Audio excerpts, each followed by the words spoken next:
Catus Maximus here, this time with the table review of this Makita 3612, which is probably their most popular ever plunge router. The 3612 model number has existed since the early 1980s, and I think just recently they've replaced it with a different model number, but essentially the same type of router, which is a 15 amp integrated plunge router. So this does not have a replaceable base. This is a permanent plunge router, and this is a router sold worldwide, very popular in Europe. It's almost exclusively plunge routers in Europe. Some people, I quote, that fixed base routers are illegal in Europe or in some European countries due to the fact that the bit always is extending from the bottom of the base. But of course you can take a plunge router and lock it and set it up, and the bit will always be protruding from the base. I believe it's just the popularity and just a difference in how people work around the world. Once again, the 3612, the old ones just have like a chamfered top, and then in the 90s they had these with the black top. They also had ones that were variable speed. They had a variable speed dial here, as well as soft start. Those are known as the 3612C. I did not get a C version, I just got the plain single speed version, but these are interesting because they have an electric brake. One of the very rare routers to have an electric brake. That's probably one of the things about Makita's quarter tools. They've had several quarter tools which have had electric brakes, which most other manufacturers, Porter Cable and Rockwell and all that, I don't think ever made any routers that had electric brakes. Makita's made Sidewinder saws that had electric brakes. I mean, it's pretty rare. DeWalt has a warm drive saw that I have reviewed a long time ago that I still have, which is a warm drive, 7 1/4 inch skill saw with an electric brake, and that's why I got it. Anyway, you wouldn't believe it, but this is probably one of the best power tool deals I've gotten in a long time. This has had quite a bit of use on it, and the easiest way to exemplify that is this had a whole bunch of dirt and buildup on the bottom of the router. The plungers just did not want to slide, so I had to clean them up and lube them, and now it actually plunges pretty good. It's on its first set of brushes, and the commutator's still pretty good. The brush is about halfway worn. But somebody was using this to make tenons because it was clamped. It still has its original base, but for the amount of dirt that it has, there's really not that much wear on the base, and so it was attached to some kind of guide plate that had little wooden fingers that were clamped on here and here, and I think it was used for cutting tenons. Cutting slots in the wood, because it had this, which was a solid carbide 3/8 inch 2-flute end mill.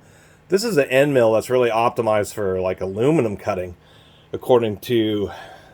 although it is a white side, so that may actually be advertised as a router bit. American made, but I mean, we can see how discolored it was. This had done a lot of work, but they used carbide. This thing's actually still sharp and worth keeping. Anyway, it had this bit in it, and so since it was an end mill, and these flutes caused all this material to get splayed up and splattered all over the bottom of the router there, but not very much material actually went through the motor. And I'll show you here. This big handle here is just a threaded handle, so you can adjust the stop on how far it comes up. It has most of the traditional features, which is multiple stops. You have this fine thread knob. It has a brass fitting, which is spring-loaded to provide tension, so this doesn't rattle loose. And then this just rises up, and then has a little lock nut, so you can set precision stops. So it can, you can set precision depths for whatever you're plunging. An idea of the plunge router is you get over your spot, plunge, do your cut, and then it raises up again. Didn't mention the price, so I've been going by garage sales. For me, it's like crazy. It's like one garage sale a month. I probably have to go by 20 or 30 garage sales, and there just isn't that many. It's just hard to find a good deal. Sometimes there are tools there, but like I said, in my previous video, people just want more than half the time, just want an arm and a leg. They want, they look at the price on eBay and say, oh, some of these 3612s will sell for $100 or $120 on eBay. That's what I'm going to sell for at the garage sale. Just having no clue that, first, the sale price on eBay is not what the seller is actually getting for it. They have to pay fees. The $120 would be including shipping. And it's just, you have certainly can charge whatever you want for the stuff that you own, but that's why I don't end up, I'm cheap with tools. Anyway, this is a garage sale. They had like a few random tools. There's a whole bunch of random stuff. Moving sale. Went by. This was just sitting on the table. I looked at it and saw just how clogged up it was. The cord was torn up. I already replaced that. And said, well, how much do you want? I wasn't even making an offer because I thought they were going to, it's a Makita 15 amp router. And they're like, how about $10? And I was like, okay, finally, a good deal. Anyway, so we saw how dirty the bottom of it was after me spending a whole bunch of time cleaning it up. And when I opened it up, when I got it home and opened it up, I thought, usually when you see a router and it has just a ton of buildup on the bottom, that means that it's going to be just about totally filled up and clogged on the inside, because that's what happens. It blows the wood particles around. A lot of them end up recycling through the tool. And in this, I opened it up and I thought, oh my goodness, it's really good condition. So, the tenons or whatever this was used for cutting just didn't put a bunch of material back through the router. And so that allowed the motor to stay cool and be in really nice condition. We can see the condition of the commutator is actually pretty darn good. There are actually 3 wires going into here because how electric brakes work on these brush type cord electric tools is there's actually an extra winding on the field down in there. The field's the stationary part. And so when you flip the switch to the off position, it ends up actually closing the contact on another set of these wires, changing the field, and it basically causes the motor to feed back on itself. And I actually think that's really cool because it allows this router to stop in like a second or something like that. So you can see that the commutator is discolored there. Let me get some more zoom in. There we go. But the easiest way to really tell is you just get something, a nail, anything, and you can just feel along the edge where that transition where the brushes are. And if you feel a little lip where it catches, then you know that it has had quite a few hours. But something like this, where there's just basically no lip, this thing just doesn't want to catch, we know that this, probably only has 50 hours on it, maybe 100 hours. And is actually just ready to go. This is actually a really nice condition router, considering how dirty it was. And we can see a nice aluminum upper bearing support, which is actually a really good idea because in many tools, even when they have ball bearings like this, the upper ball bearing just sits in the plastic. But if the bearing ends up starting to wear out and vibrate or generate a bunch of excessive heat, then it can wallow out the plastic area, and it essentially can ruin the body of the tool, which is the part that is just about impossible to replace. Usually you have to replace the whole tool if the body is damaged. And so having this is just a great idea because the bearing's now in this aluminum support. So as the bearing starts wearing out, one, it's less likely to wallow it out. It's an easily replaceable part if it does get worn out. And it isn't relying just on the plastic direct contact to the bearing. It provides this extra area where it's set in there and then held in with screws. It's actually a really nice design. And being a Makita tool, this is a fiberglass reinforced polycarbonate body. They're not using glass fiber nylon. Makita has been famous for using polycarbonate, which is a more expensive plastic. Although, we can even see this top cap says PC polycarbonate. I mean, it's a really tough plastic. Some bulletproof plastics are thick polycarbonates. The only issue with polycarbonate, it is more brittle than nylon. And I've certainly seen some Makita tools where they've had certain areas, particularly around where fasteners are, like on drills, getting cracked. Even though it's fiberglass reinforced, just because it has a little less resiliency than fiberglass reinforced nylon. I believe polycarbonate also has higher heat resistance. So in a situation like this router, I think polycarbonate is just an awesome material to use. But I think in handheld quartered electric drills, that's where I've seen broken Makita bodies, that's a handheld drill is something that you're going to end up dropping a lot. It's going to suffer impacts. and you're going to have cracking. And I really wish that they would have used nylon in some of their tools rather than polycarbonate, or in situations like a router where this is definitely not something you want to drop. It's a great material. So anyway, that's my little video about the Makita 3612. Like I said in my other videos, I don't have a garage or anything, and don't know if I ever will, but someday I will, and I'll have an opportunity to redo a whole set of videos on tests and demonstrations of a bunch of power tools. And so that's kind of the deal.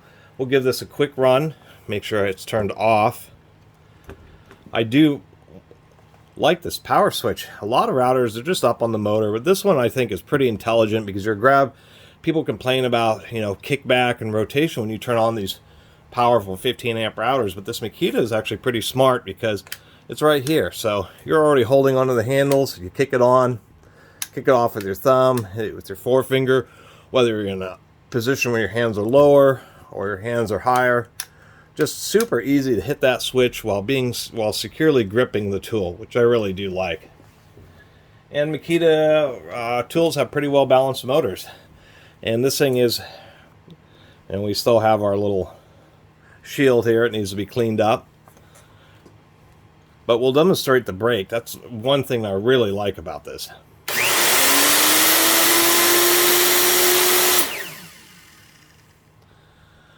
So, you know, 90% of the speed is taken off within a fraction of a second, and then it slowly spins down.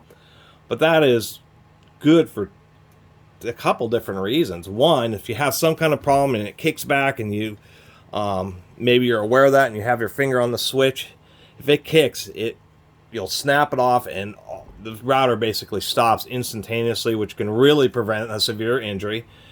Secondly, it's good for production, because if you're doing cuts where you're turning it on, plunging, or using it in fixed mode where you just have it locked down, doing cut, plunging, then having to lift it up and do another cut, depending on the situation, you may not want to leave it running. You may want to turn it on and off, and without an electric brake, I mean, routers can take a long time to spin down. To give you an idea, we'll do this Porter Cable 690.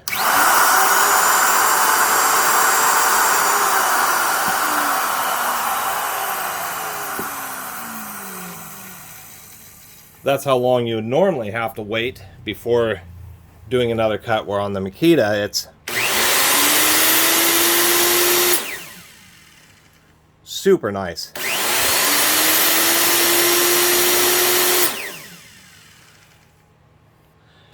And on Makita tools, electric brakes are really reliable. I've actually have a Milwaukee chop saw, which supposedly has an electric brake, but has never really worked. But on every Makita tool that has had an electric brake, it has always worked super reliably. And I'm going to do that one more time just because I think it's so cool.